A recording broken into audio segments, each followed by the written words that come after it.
अस्सलामु अलैकुम dear students, कैसे हैं आप सब। My name is Mohammad Imran and here I am to teach you physics class first year.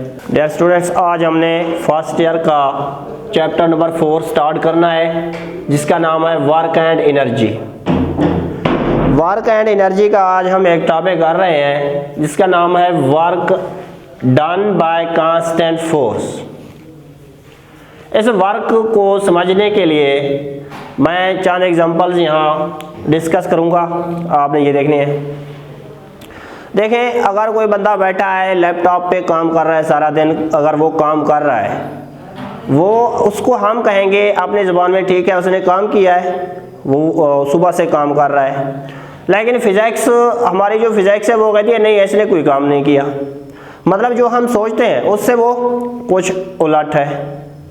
इसी तरह अगर कोई बंदा है आपने सर पे वजन उठा के ठहरा हुआ है 4 घंटे से, 5 घंटे से, 6 घंटे से, तो हम कॉमन अपना इसमें वर्डिंग में कहेंगे कि हाँ वो काम कर रहा है बेचारा, सुबह से वो काम कर रहा है। हालांकि ऐसा नहीं होता, फिजिक्स में ऐसा नहीं होता। फिजिक्स जस्ट इस चीज़ को मानती है कि वो काम है। अगर कोई बंदा फोर्स लगाए और फोर्स की सेमत में ही डिस्प्लेसमेंट तय हो तब वर्क होगा। इसकी जो मैं डेफिनेशन कर रहा हूँ ये है, the product of magnitude of displacement and component of force in the direction of displacement. ये दो चीज़ों का प्रोडक्ट है, एक तो डिस्प्लेसमेंट का, या मैंने मैग्नीट्यूड की बात की, पहले हम मैग्नीट्यूड लेंगे उसके बाद वेक्टर फॉर्म में इसको लिखेंगे। ये क्या है? Product of magnitude of displacement and component of force in the direction of displacement. Displacement के मैग्नीट्यूड और कंपोनेंट, फोर्स का वो कंपोनेंट जो उसी डायरेक्शन में है, उसी डिस्प्लेसमेंट की डायरेक्शन में है, इन दो चीजों का जो प्रोडक्ट है उसको कहते हैं वर्क। इसके फार्मूला, क्वांटिटी, यूनिट, जॉल वगैरह को समझने से पहले आप पहले यहाँ देखें। सपोज ये कोई ऑब्जेक्ट है जिसका मास m है। इसको जब आप फोर्स लगाते हैं, इसमें जब फोर्स अप्लाई करते हैं तो क्या होता है, ये ऑब्जेक्ट इस सरफेस में मूव करेगा। आप फोर्स भी इसी सेमत में लगा रहे हैं, डिस्प्लेसमेंट भी इसी सेमत में तय हो रही है। अब फोर्स और डिस्प्लेसमेंट का प्रोडक्ट वर्क है। ये तो हो गया उस केस में जब आप फोर्स लगा रहे हैं, डिस्प्लेसमेंट भी उसी सेमत में हो रही है। लेकिन कुछ केसेस डिफरेंट होते हैं। सपोज आप फोर्स किसी और सेमत में लगा रहे होते हैं, डिस्प्लेसमेंट किसी और सेमत में लग रही होती है, तब वर्क कैसे हम फाइंड करेंगे। सपोज ये ऑब्जेक्ट है जिसका मास m है, इस पे फोर्स F लगा रहे हैं हम, फोर्स है ये F। मतलब ये कोई बॉक्स है, ये पड़ा हुआ है, उस पे कोई बंदा इस तरह से फोर्स लगा के उसको आगे खींच रहा है, फोर्स इस सेमत में लग रही है, और ये जो डिस्प्लेसमेंट है वो आगे की तरफ है। अब देखें, डेफिनेशन में हमने कहा हुआ है वर्क दो चीजों का प्रोडक्ट है, एक तो डिस्प्लेसमेंट का, दूसरा फोर्स के उस कंपोनेंट का जो इस डिस्प्लेसमेंट की सेमत में है। अब यहां देखिए फोर्स अपवर्ड है, यहां देखिए इस तरह से कांस्टेंट है, कांस्टेंट फोर्स की हम बात कर रहे हैं। फोर्स की जो मिकदार है वो कांस्टेंट रहेगी। अब फोर्स इस सेमत में है, डिस्प्लेसमेंट इस सेमत में है, तो अब क्या कर रहे हैं हमने पहले इस फोर्स के कंपोनेंट्स ड्रा कर लेने हैं। यहां से यहां तक ये इसका होगा एक्स कंपोनेंट, हॉरिजॉन्टल कंपोनेंट। अब इसको हम यहां से यहां तक लेंगे, ये होगा उसका वर्टिकल कंपोनेंट। इसको हम, ये जो x कंपोनेंट है इसको हम cos थीटा लिखते हैं और y कंपोनेंट को sin थीटा। ये फोर्स के कंपोनेंट है तो इसलिए हम इसको f cos थीटा और इसको f sin थीटा। इस कंपोनेंट को मैंने यहां पे लिख दिया है। अब हमने वर्क इस केस में फाइंड करना है। आपने देखा होगा जो छोटे बच्चे होते हैं खिलौनों के साथ इस तरह से धागा बांध के उसको यूं खींच रहे होते हैं, अब वो खिलौना आगे भी जा रहा होता है उसमें, क्योंकि फोर्स लग रही है। अब फोर्स इस शब्द में इस तरह से लग रही होती है और वो जो ऑब्जेक्ट है, वो जो खिलौना है, वो आगे की तरफ इस तरह से मूव कर रहा होता है। फोर्स का वो कंपोनेंट जो डिस्प्लेसमेंट की डायरेक्शन में है और डिस्प्लेसमेंट की जो मैग्नीट्यूड है, इन दो चीजों का जो प्रोडक्ट होगा वही वर्क होगा। क्योंकि आप इस केस में देख सकते हैं कि ये जो फोर्स इस शब्द में लग रही है, इसकी वजह से तो ये ऑब्जेक्ट आगे नहीं मूव कर रहा।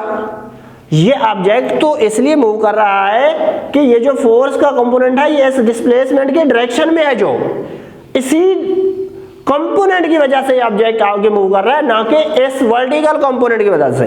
तो इसलिए हमने डेफिनेशन में कहा हुआ है the product of magnitude of displacement and component of force along the direction of displacement। Displacement की डायरेक्शन में जो फोर्स का कंपोनेंट होगा उसका प्रोडक्ट और इस डिस्प्लेसमेंट का प्रोडक्ट, डिस्प्लेसमेंट का और फोर्स का वो कंपोनेंट जो डिस्प्लेसमेंट की डायरेक्शन में है, इन दोनों के प्रोडक्ट को हम वर्क कहते हैं। इसको देखें, मैंने कहा है डिस्प्लेसमेंट का मैग्नीट्यूड, डेफिनेशन से देखें, डिस्प्लेसमेंट का मैग्नीट्यूड और फोर्स का कंपोनेंट जो इसी डिस्प्लेसमेंट की डायरेक्शन में है वो है F cos theta. F cos theta into D, ये डी है उस डिस्प्लेसमेंट का magnitude. F D cos theta हम इसको लिख सकते हैं। आपने डॉट प्रोडक्ट में पढ़ा होगा एफ डी कॉस थीटा, जहां पे आप कॉस थीटा आ जाए हम वहां डॉट लगाते हैं, एफ डॉट डी। अब ये दोनों वेक्टर क्वांटिटीज हैं। आपने पढ़ा था जब दो वेक्टर क्वांटिटीज आपस में मल्टीप्लाई होंगे तो आपको एक स्केलर क्वांटिटी इस तरह से मिले तो वो डॉट प्रोडक्ट होता है। अब हम आते हैं इसके फार्मूला की तरफ। क्या है formula? Work is equal to F dot D. इसको हम एफ डी कॉस थीटा लिखेंगे। ये जो वर्क है ये एक स्केलर क्वांटिटी है। क्वांटिटी की अगर बात करें, it is a scalar quantity. अगर हम यूनिट की बात करें, यूनिट आप इस फॉर्मूला से फाइंड कर सकते हैं, क्योंकि ये दो चीजों का प्रोडक्ट है। किस चीज का? एक फोर्स का और एक डिस्प्लेसमेंट का। फोर्स का यूनिट होता है न्यूटन और डिस्प्लेसमेंट का है मीटर, तो इसका यूनिट होगा न्यूटन मीटर। न्यूटन मीटर को हम जॉल लिखते हैं। अब अगर एक जॉल की तारीफ आ जाए कि एक जॉल क्या है, 1 जॉल। 1 जॉल की जो तारीफ है वो ये है कि आप 1 न्यूटन फोर्स किसी ऑब्जेक्ट पे लगा रहे हैं और वो ऑब्जेक्ट 1 मीटर डिस्प्लेसमेंट तय कर रहा है। जो वर्क तब होगा वो 1 जॉल वर्क होगा। मतलब आप किसी ऑब्जेक्ट पे 1 न्यूटन फोर्स अप्लाई कर रहे हैं, वो ऑब्जेक्ट क्या कर रहा है? 1 मीटर आगे मूव कर रहा है। 1 न्यूटन फोर्स की वजह से अगर कोई ऑब्जेक्ट 1 मीटर डिस्प्लेसमेंट तय करे तो हम कहेंगे उस ऑब्जेक्ट ने 1 जॉल वर्क किया है। ये था हमारे पास वर्क से रिलेटेड। आगे अगर हम एक ग्राफ ड्रा करें डिस्प्लेसमेंट और फोर्स के अलावा, किस केस में? Work done by constant force, force को कांस्टेंट रखते हुए। मैं इस एक्सिस में फोर्स ले रहा हूं, इधर डिस्प्लेसमेंट। सपोज डिस्प्लेसमेंट है 0, 1 meter, 2 meter, 3 meter, 4 meter, up to so on. इधर फोर्स है 1 न्यूटन, 2 न्यूटन, 3 न्यूटन, 4 न्यूटन। लेकिन आप देख सकते हैं यहां से ये जो फोर्स है ये 3 न्यूटन कांस्टेंट है, कांस्टेंट फोर्स लग रही है। फोर्स कांस्टेंट है, डिस्प्लेसमेंट आगे तय हो रही है। यहां से आप अगर देखें तो ये आपको एक रेक्टेंगल नजर आ रहा है, रेक्टेंगल है। इस रेक्टेंगल का जो एरिया हम फाइंड करते हैं वो एरिया दरअसल वर्क के इक्वल होता है। वो कैसे? यह area of rectangle is equal to length multiplied by width. अब लेंथ में आपने देखा, लेंथ में आप डिस्प्लेसमेंट ले रहे हैं, यह है displacement multiplied by width. Width क्या है इसकी? जो आप फोर्स ले रहे हैं ये उसकी विड्थ है। Length multiplied by width is equal to area. अब एरिया आपके पास एफ डॉट डी आ रहा है। Length multiplied by width.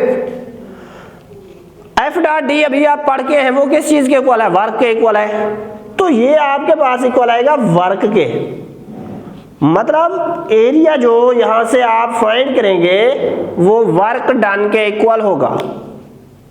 अब हम आते हैं कुछ कैरेक्टरिस्टिक्स की तरफ कि इसके कैरेक्टरिस्टिक्स क्या हैं। पहले हम देखते हैं मैक्सिमम वर्क कब होगा। अगर फोर्स और डिस्प्लेसमेंट में एंगल 0 है तो आपको मैक्सिमम वर्क मिलेगा। सपोज आप क्या कर रहे हैं, कोई ऑब्जेक्ट ले रहे हैं, उस पे इस तरह से आप फोर्स अप्लाई कर रहे हैं, उसी फोर्स की सिमत में डिस्प्लेसमेंट भी तय हो रही है। अब फोर्स और डिस्प्लेसमेंट में एंगल 0 आ गया तो वर्क क्या होगा, work is equal to F D cos theta. Theta इस केस में 0 है तो ये होगा एफ डी। तो आप देख सकते हैं जब फोर्स और डिस्प्लेसमेंट में एंगल 0 है तो आपको मैक्सिमम वर्क मिल रहा है एफ डी। मिनिमम वर्क कब होगा, मिनिमम वर्क तब होगा जब फोर्स और डिस्प्लेसमेंट में 90 का एंगल हो, एंगल 90 हो तो वर्क होगा एफ डी कॉस 90। कॉस 90 होता है 0 तो वर्क आपके पास क्या आ जाएगा 0। मतलब अगर फोर्स और डिस्प्लेसमेंट में एंगल 90 होगा तो वर्क 0 आएगा आपके पास। इसके एग्जांपल इस तरह से, अगर कोई बंदा एक बकेट लेके जा रहा है, बकेट मतलब बाल्टी, बाल्टी में पानी उठा के वो आगे जा रहा है, वो हमारे रूह से तो वर्क कर रहा है लेकिन फिजिक्स की रूह से वो कोई वर्क नहीं कर रहा। वो क्यों, अब देखिए जब वो आगे मूव कर रहा है इस तरह से उसने उस बाल्टी को पकड़ा हुआ है, मतलब वो फोर्स तो ऊपर लगा रहा है लेकिन डिस्प्लेसमेंट आगे तय हो रही है। फोर्स अपवर्ड है, डिस्प्लेसमेंट फॉरवर्ड है, तो इस तरह से ये डिस्प्लेसमेंट है, ये फोर्स है, तो इनके दरमियान एंगल 90 आ रहा है तो हम कहेंगे वो कोई वर्क नहीं कर रहा, क्योंकि जब आप वहां एंगल पुट करेंगे cos 90 तो cos 90 हो जाता है 0 तो वर्क आपके पास आ जाएगा 0। फिर हम देखते हैं वर्क पॉजिटिव कब होता है। अगर तो एंगल 90 से लेस हो तो वर्क आपके पास आएगा पॉजिटिव। सपोज मैंने यहां 0 लिखा है, वो 90 से लेस है तो आपके पास मैक्सिमम आया है और पॉजिटिव में आया है। अगर 90 से 0 के दरमियान कहीं भी आप कोई भी एंगल ले लेंगे तो उसमें जो वर्क डन होगा वो पॉजिटिव आएगा आपके पास। अगर नेगेटिव वर्क हम देखें तो नेगेटिव वर्क कब होगा, अगर एंगल फोर्स और डिस्प्लेसमेंट में एंगल ग्रेटर देन 90 हो तब वर्क आपके पास नेगेटिव आएगा। इसकी एक एग्जांपल मैं लिख रहा हूं यहां। अगर एंगल आपके पास है 180, आप पुट करें वर्क के लिए इस फार्मूला में angle 180, work is equal to F D cos 180। Cos 180 होता है -1, तो ये -1 जब आप यहां पे पुट करेंगे तो वर्क आएगा -FD। मैक्सिमम होगा लेकिन नेगेटिव में होगा, ये है नेगेटिव वर्क डन।